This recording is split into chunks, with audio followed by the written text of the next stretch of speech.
Today, we become legends. Alright boys, we finished the class alignment chart videos. We've done all 5 classes: Guardians, Hunters, Mages, Warriors, and Assassins. So if you haven't checked those videos out already, I highly recommend it. But we're going to be moving on to the item alignment charts now. I put out a community poll, and by far the most common one that I should do first that you guys want to see is physical damage items, so that's what we're going to do today. But of course, I will be doing magical damage items, tank items, and bruiser items in 3 upcoming videos, so be sure to subscribe for those if you don't want to miss them. For a quick refresher on how these alignment chart videos work, if you've never seen one from me before, because I don't think anyone else does them in this kind of way. So we have 2 axes here. We have early to late game on the x-axis, which is like more towards the left, you're a more early game item, more towards the right, you're a more late game item. And then we have the y-axis, top to bottom, more towards the top, you're a more auto attack based, so you want to build this item on auto attackers, and towards the bottom, more ability based, you want to build on more ability based item users. And of course, with these items being physical damage, we're mostly looking at assassins and hunters to be using these, but some warriors could use them as well. And yeah, in seemingly no particular order, these don't seem like alphabetical or anything, or are they? Arendite, RC, oh no they are, okay. So in alphabetical order, let's get into it with Arendite. So Arendite is a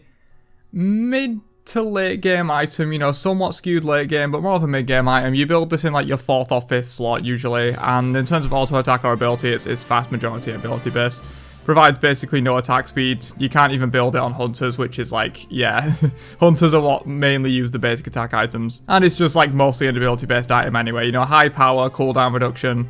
The only like auto attack synergy it has is that it has like extra damage on your autos afterwards. But I think that also applies to abilities and stuff, so it's basically fully ability based and then like a little bit skewed towards late game. We have RC, so obviously a very auto attack heavy item. You build it mostly on hunters, especially in like Transcendence builds. It's more of an early game item for sure. RC is something you get early on. You know, RC is almost always something you get if you're not building devos in your build. Like, if you're not stacking devos first item, you likely get an RC at some point early in your build just for lifesteal. A little bit less so recently because of bow builds being so popular, but often, like, if you were going to go trans build or whatever, you would go RC, like, you know, second item so you could get some of that lifesteal going that you miss out on your Devourer's Gauntlets. So we'll go, like, here, and then it's basically fully auto attack.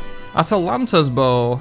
It's obviously very auto attack based. We'll put it, like, all the way up here. In terms of early late game, I feel like it's kind of a late game item, but people build it fairly early right now because of the like triple bow build or quadruple bow build abuse. It's a matter of whether I should place it kind of where it's built now or whether I should place it where it probably should be, because I think for sure it's getting built earlier than it normally would in builds right now just because it's a bow and everyone wants to build like quad and triple bow builds. So for now I'll skew it slightly early game, but I think, you know, that the fact that this item has percent pen and stuff, it does make you want to build it kind of later into the game, I feel like. We have Berserker Shield on here.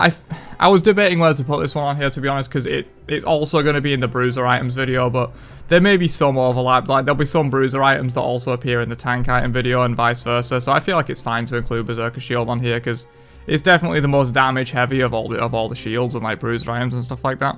In terms of, so it's mostly auto attack, but it has like, you know, some ability based synergy, I guess, some high power and things like that, but you're mostly wanting like the attack speed from the Berserk mechanic. And then in terms of early late game, you kind of build Berserkers fairly early, I suppose. Especially on like AA warriors and stuff like Erlang, Bologna, you know, armor, you rush this pretty much as like your first or second item. In Hunter builds, I've seen it occasionally in Hunter builds like later on, but I think generally it's more of an early game item, so we'll drop it like right there. Bloodforge, ability based late game. You're not going to get a much more late game item than Bloodforge, I don't think, so we'll drop it like right in the corner. But you know, it's not fully ability based. You can build this on auto attackers for sure. Granted, the stats are like mostly ability based, you know, high physical power, but I guess the lifesteal, you know, good for auto attackers, so we'll put it up slightly, but it's definitely one of the most late game items for sure. You know, Bloodforge is something you get 5th or 6th item if you're getting a lot of kills, you're kind of fragging in the game and you want that big shield, that's when you get Bloodforge. Brawler's Beatstick, kind of the opposite end, ability based early game. You know, you're almost always going to be getting Brawler's Beatstick 1st or 2nd item in like the jungle or whatever if you're against a healer mid, healer solo, something like that. You know, usually you're not getting Brawlers later on. Oftentimes if you get Brawlers later on, it's because like you didn't get it earlier when you probably should have done, kind of thing, so I'm going to leave it in the early game category.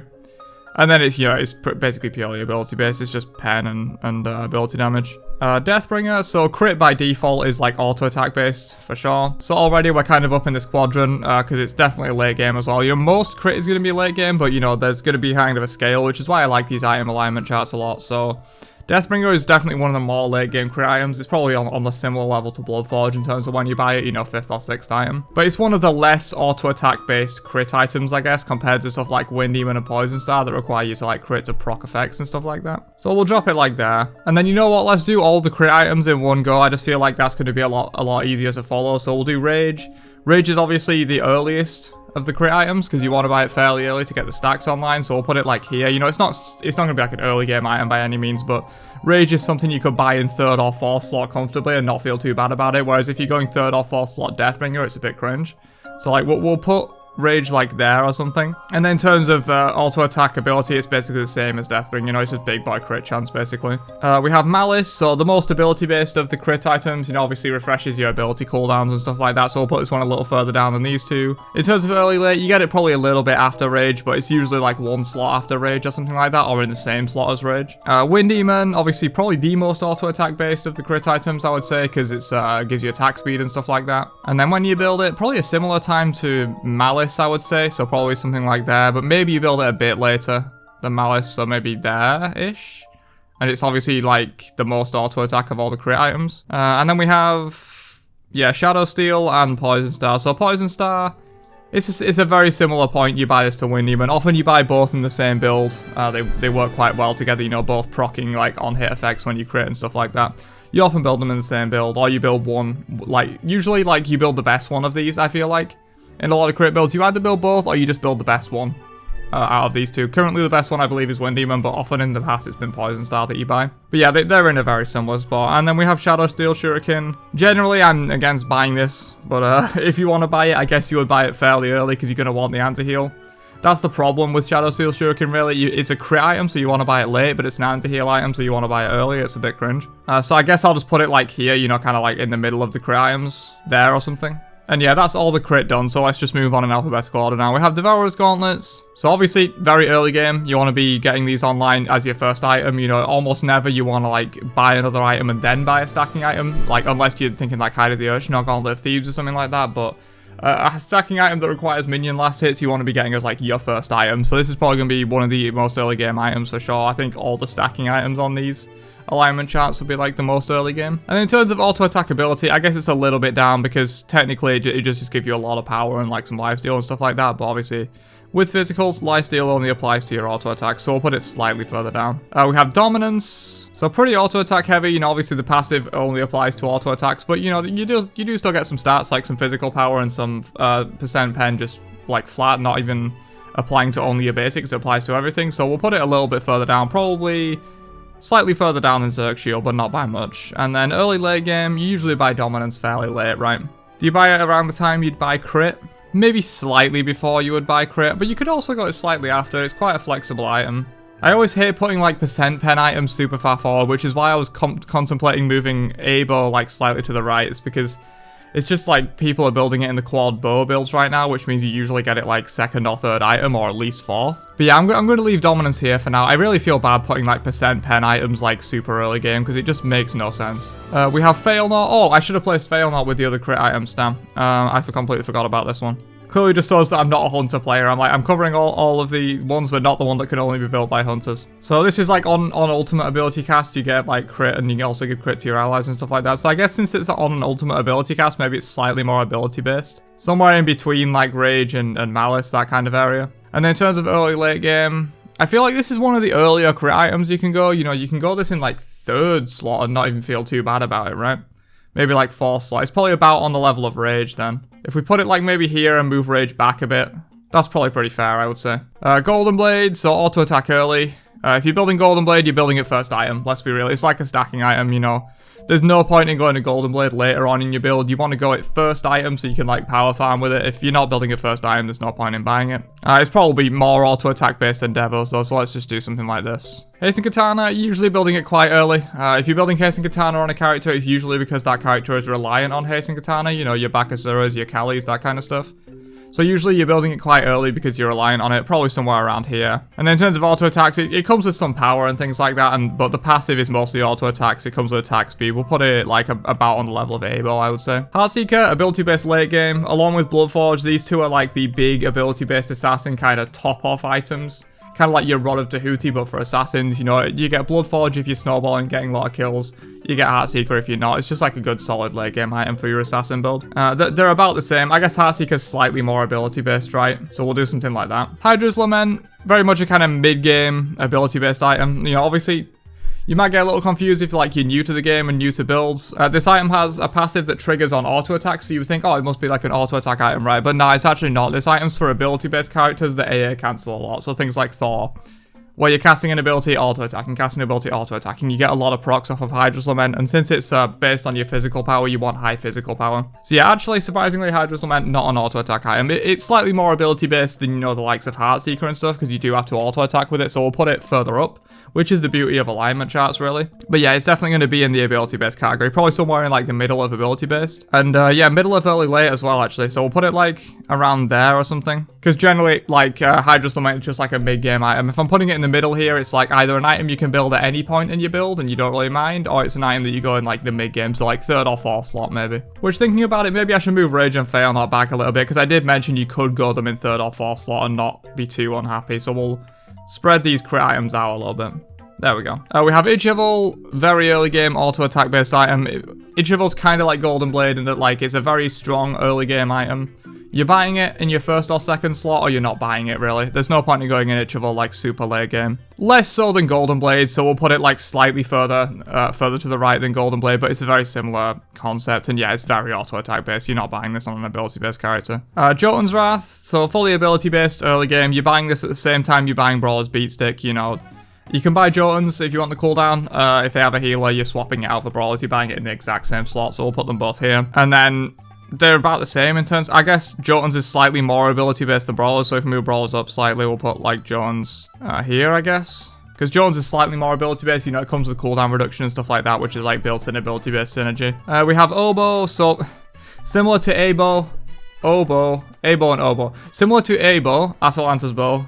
Oboe, Odysseus bow, is generally like a late game item for auto attackers, but right now it's being built earlier than it really should be because of the quad bow builds. You know, right now it's like here, where it should be is probably like here.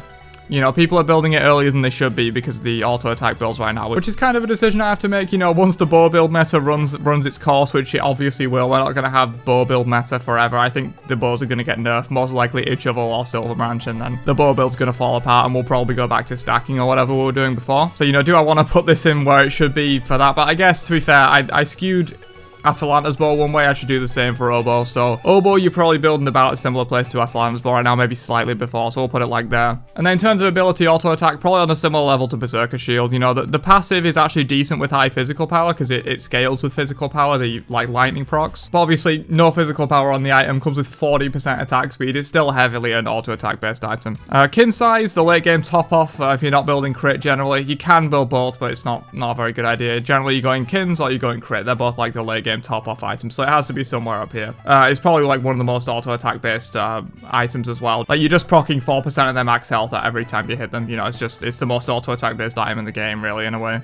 Serrated Edge, kind of an interesting one. A little bit of a hybrid ability and auto attack item, kind of. You know, obviously it doesn't come with any attack speed, but comes with quite high physical power and a bit of movement speed. You kind of like it on ability based assassins, but then comes with lifesteal and stuff like that, and you want your abilities on cooldown, so like it's kind of ability based, but then it comes with physical lifesteal, which doesn't apply to your abilities. You want to be auto attack based for that, so it's kind of like in the middle. And then in terms of like early late, probably more of a late game item, but not like super late. This is something you build kind of like 4th or 5th slot, I would say, somewhere around where you would start building your crit. So maybe we'll put it like there, and I think it is just in the middle of auto attack and ability. It's very much kind of a hybrid item. There are definitely arguments that you could lean it towards auto attack. Silver Branch bow, again, same argument as the bows. It should probably be somewhere to the right, but if we're taking the current meta into account with the quad bow builds, it's just basically in the same place because you kind of build bows interchangeably. I guess it's a little more late game than the other two because this is generally the last bow you buy because you want to be overcapped to actually make use of the passive, so you want to be buying this as late as possible in your build. So it's usually the last of these 4 bows that you buy, so we'll put it like a little bit further forward, but in general it should be like quite far to the right, this item, because you want to be at attack speed cap when you buy this, so it's generally like later in the game. It's just the quad bow builds right now are kind of warping the meta.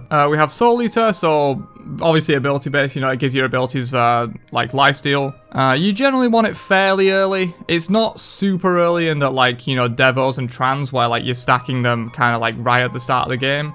Solito is generally something you will get either second item after, like, your flat pen, or maybe third item after, like, flat pen and Hydras or whatever, something like that. So we'll put it, like, maybe a little bit after Hydras, somewhere in that kind of area, though. I think I will build it where I build Arondites, maybe slightly before, so we'll put it, like, there. And then in terms of ability-based, it's basically purely ability-based, right? We'll put it, like, there, move Arondite and Hydras slightly so we can get a good place for it. We have Stone Cutting Sword, so pretty heavily auto-attack, but does still have just very high power and, like, pen and stuff like that. And it's generally an early game item. You know, you want to make use of that effectively flat pen that this item has. You know, it reduces enemy protections by 7 per hit. It's basically like 21 flat pen once you fully stack it up. And generally, flat pen items you want to buy earlier in the game. You know, stuff like your Brawler's Beat Sticks and your Crushers and your Jotun's Wrath and stuff like that. So just generally like auto-attack early game. You would probably buy Stone Cutting around the time you would buy Assy, maybe slightly before. And it's a little bit more ability-based than those. We'll put it like there. The Crusher, basically the exact same place as these ones. I'm going to end up like stacking them on top of each other. Although I guess Crusher is like slightly more auto-attack based, right? So we might want to put it like a little bit further up than these two. If we put it like there, that's a good spot. Then we can see all three of them, and like that makes sense, I think. Something like that. Basically, you could put all three of these on top of each other and it'd be fine. But yeah, Crusher is like a little bit more auto-attack based than the other two, just because it comes with a bit of attack speed. You know, you like Crusher on stuff like Erlang and Kali and stuff like that, kind of like auto-attackers. We have Executioner, so generally like a late game item because it's percent pen or percent proc reduction, same thing. I just lump proc reduction and pen into like one category because they're basically the same thing. It's like fully auto-attack, you know, fully like, to be fair, you buy Executioner before you buy Kin's size, so maybe we should move like Kin's over slightly, put Executioner in that slot. Then again, you buy Executioner before you buy a lot of your crit, thinking about it. So let's move the crit over a little bit. If we move all these items over, and then Xe probably goes around where you would buy your Rage, something like that. We have Titan's Bane, so a bit very similar to Xe, but like for ability-based cards basically, so we'll put it around the same place. I feel like you build Titan's Bane slightly later than Xe, because Xe just has good stats on it. You know, a lot of power, a lot of attack speed and stuff like that. You build Titans a bit later than you would build Xe.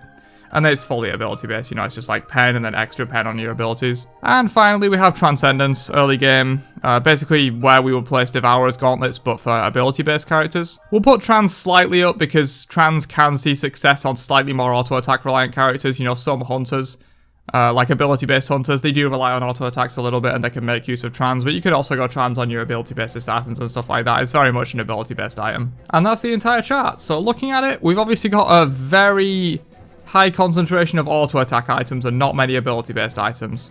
This could be why assassins suck, right? You know, what do assassins have? Like 10 items down here? Whereas hunters and like auto-attack assassins and stuff like that have all these to choose from. I guess like you're not ever building all 6 crit items in one build. You're mostly choosing like 2 or 3 of the crit items. So it's a little bit misleading, but like auto-attackers have a lot more stuff to work with, man. But in general, I think these item alignment charts are going to be pretty useful for you guys because you can kind of see like how you would formulate a build. You know, you have your early game items here, so like if you're an ability-based assassin in the jungle, you might go like one of these early pen items plus a Transcendence. You go into the mid-game, maybe you pick up a Hydras and an Arondite from the mid-game section. You go into late game, you buy like, you know, Bloodforge, you buy Heartseeker, maybe you buy Titan's Bane, but usually not like that. But you can kind of like formulate a power curve for your build based on this, which I think is quite useful. Also, just thinking on that topic, starter items. Maybe I should do starter item alignment chart as its own video. I think that's probably what I'm going to do. Let me know in the comments if I should include starter items on future ones. Like I should have included starter items on this, or if I should do them in their own video. I feel like doing them in their own video will be a lot better. So yeah, make sure you subscribe to the channel so you can see the starter item alignment chart video along with the other ones. You know, I'll be doing magical damage items, bruiser items, tank items, and starter items. So make sure you subscribe so you don't miss those. And obviously let me know your thoughts on this one as well. I always like feedback on these, whether I can make things more clear or like I amend some of my placements if I feel like I've severely placed anything wrong. But usually that's not the case. They're usually fairly good. I've been playing this game for long enough that I know like the general gist of most items and things like that. So I'll catch you guys in another one later on. Have a great day and peace out, you nerds.